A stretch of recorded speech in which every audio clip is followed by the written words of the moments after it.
Hello friends, मैं हिमांशु नंदवानी आ गया हूं आपके लिए एक और वीडियो लेकर ऑडिटिंग सीरीज में। आज का जो वीडियो है वो है difference between qualified report and unqualified report. जी हाँ, आपको ऐसा लगेगा क्वालिफाइड रिपोर्ट अच्छी होती है, लेकिन ऐसा नहीं होता है। ऑडिटिंग में अनक्वालिफाइड रिपोर्ट का मतलब होता है क्लीन रिपोर्ट या true and fair view report. हाँ जी, अनक्वालिफाइड रिपोर्ट का मतलब जिसमें कोई क्वालिफिकेशन नहीं है, जिसमें कोई गड़बड़ नहीं है। और क्वालिफाइड रिपोर्ट मतलब उसमें कुछ ना कुछ गड़बड़ है जो ट्रू एंड फेयर व्यू नहीं बता रही। तो आप नाम से कंफ्यूज हो सकते हैं, इसलिए खास ध्यान रखिएगा। और मैंने लिखा भी है, अगर आप देखेंगे तो अनक्वालिफाइड रिपोर्ट का मतलब होते हैं क्लीन रिपोर्ट या true and fair view report या अच्छी रिपोर्ट, और क्वालिफाइड रिपोर्ट का मतलब होता है गड़बड़ वाली रिपोर्ट। तो चलिए समझते हैं क्या होता है अनक्वालिफाइड रिपोर्ट और क्वालिफाइड रिपोर्ट के बीच में डिफरेंस। अनक्वालिफाइड रिपोर्ट का नाम होता है क्लीन रिपोर्ट। अब पहला आता है मीनिंग मतलब जब ऑडिटर अपनी रिपोर्ट देता है उसमें कोई गड़बड़ नहीं दिखाता, सब कुछ उसके हिसाब से सब कुछ बराबर है, तो उसको अनक्वालिफाइड रिपोर्ट बोलते हैं। तो वो लिखा है When the auditor gives report without showing any defect, मतलब बिल्कुल भी डिफेक्ट नहीं है, नॉन डिफेक्टिव है, तो उसको क्लीन रिपोर्ट या अनक्वालिफाइड रिपोर्ट बोलेंगे। अब बात करते हैं क्वालिफाइड रिपोर्ट की। इसका मतलब होता है जहां पे गड़बड़ है, तो जब वो डिफेक्ट बताता है तो उसको क्या बोलते हैं, क्वालिफाइड रिपोर्ट। तो वो लिखा है, देखिए, when the auditor shows any defect, मतलब उसने डिफेक्ट बताया in the report, then it is called qualified report. तो उसको हम लोग क्या बोलेंगे, qualified report.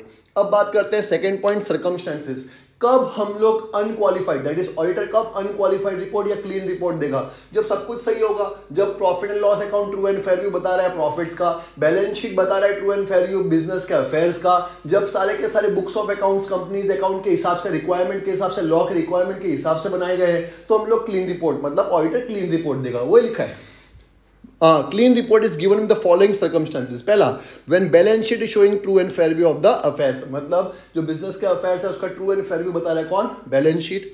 Profit and loss account बता रहा है true and fair view of the profit और लॉस, मतलब जो बिजनेस का प्रॉफिट एंड लॉस है उसका ट्रू एंड फेयर व्यू बता रहा है कौन, प्रॉफिट एंड लॉस अकाउंट। तीसरा, प्रॉपर बुक्स कंपनी ने मेंटेन किए according to requirement of law, law के हिसाब से बुक्स ऑफ अकाउंट्स भी मेंटेन की गई है। और नो डिफेक्ट इज फाउंड, कोई भी डिफेक्ट मिला नहीं है, मतलब सारे के सारे अकाउंटिंग प्रिंसिपल्स फॉलो किए गए हैं और कोई डिफेक्ट नहीं मिला है। तो हम लोग कौन सी रिपोर्ट देंगे, क्लीन रिपोर्ट या अनक्वालिफाइड रिपोर्ट देंगे। अब बात करते हैं कब क्वालिफाइड रिपोर्ट देंगे, दैट इज डिफेक्टिव रिपोर्ट देंगे। कब ऑडिटर देगा कि हाँ भाई कुछ गड़बड़ है, तो इसका एग्जैक्टली अपोजिट, जब profit and loss account true and fair view नहीं बता रहा प्रॉफिट एंड लॉस का, balance sheet true and fair view नहीं बता रहा बिजनेस के अफेयर्स का।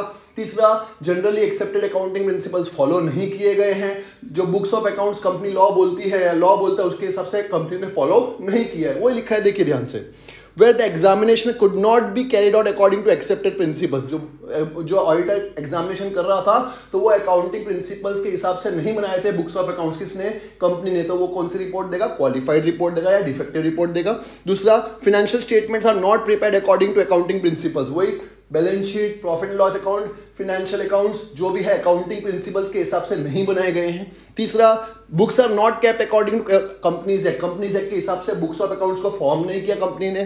Profit and loss account true and fair view नहीं बता रहा है, और बैलेंस शीट भी true and fair view business affairs का नहीं बता रहा है। तब हम लोग कौन सी रिपोर्ट देंगे, क्वालिफाइड रिपोर्ट। हम लोग का मतलब यहाँ पे ऑडिटर है, तो ऑडिटर कौन सी रिपोर्ट देगा, क्वालिफाइड रिपोर्ट देगा। आगे थर्ड पॉइंट आता है ऑडिटर्स की लायबिलिटी। देखिए, ऑडिटर की लायबिलिटी तब जनरेट होती है जब बुक्स ऑफ अकाउंट सही नहीं दिखा रहे और ऑडिटर ने अपना व्यू सही दे दिया।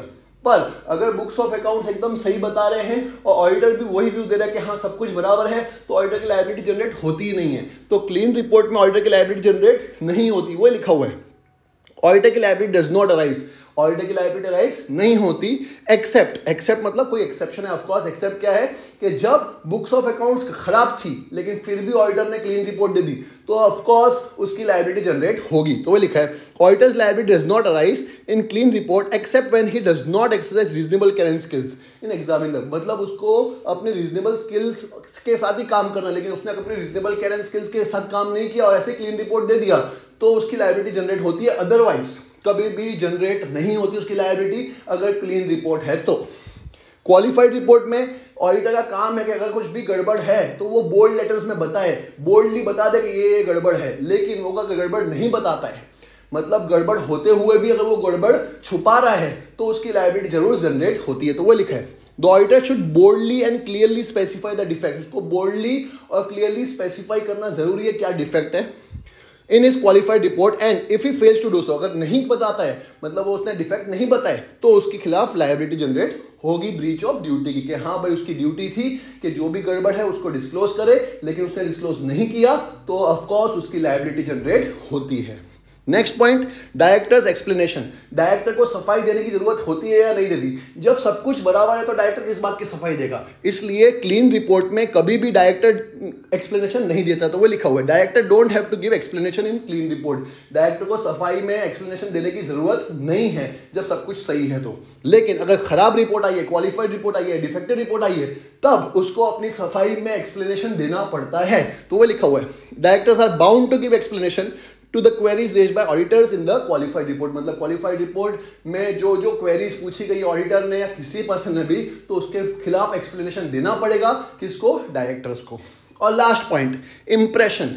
कैसा इंप्रेशन पड़ेगा बताओ? अच्छी रिपोर्ट होगी तो अच्छा इंप्रेशन, गुड इंप्रेशन पड़ेगा, और खराब डिफेक्टिव रिपोर्ट होगी तो खराब इंप्रेशन पड़ेगा। तो वो लिखा हुआ है clean report creates good impression. यहाँ पे क्योंकि क्लीन रिपोर्ट है, अनक्वालिफाइड रिपोर्ट है, तो अच्छा इंप्रेशन पड़ता है, सब कुछ बराबर है, balance sheet and profit loss true and fair बता रहा है, तो अच्छा इंप्रेशन पड़ता है। और क्वालिफाइड रिपोर्ट होती है जब बेकार रिपोर्ट है या डिफेक्टिव रिपोर्ट है तो बैड इंप्रेशन पड़ता है रीडर्स के दिमाग में कि हाँ ये कंपनी में गड़बड़ है, इसका इंप्रेशन एकदम बेकार पड़ेगा। सिंपल है, बहुत ही इजी सा डिफरेंस था किसके बीच में? क्लीन रिपोर्ट और क्वालिफाइड रिपोर्ट के बीच में। क्लीन रिपोर्ट का मतलब अनक्वालिफाइड होता है, ध्यान रखिएगा। सिंपल है, मुझे उम्मीद है आपको समझ में आ गया होगा, और अगर आपको लगता है मेरा ये वीडियो काम का है तो प्लीज अपने फ्रेंड्स के साथ जरूर शेयर करिएगा ताकि वो लोग भी समझ सके क्या डिफरेंस होता है क्लीन रिपोर्ट और क्वालिफाइड रिपोर्ट के बीच में। अगर आपने मेरा चैनल सब्सक्राइब नहीं किया तो प्लीज सब्सक्राइब कर दीजिएगा। कोई डाउट हो तो कमेंट लिख दीजिएगा। मिलते हैं नेक्स्ट वीडियो में, बाय।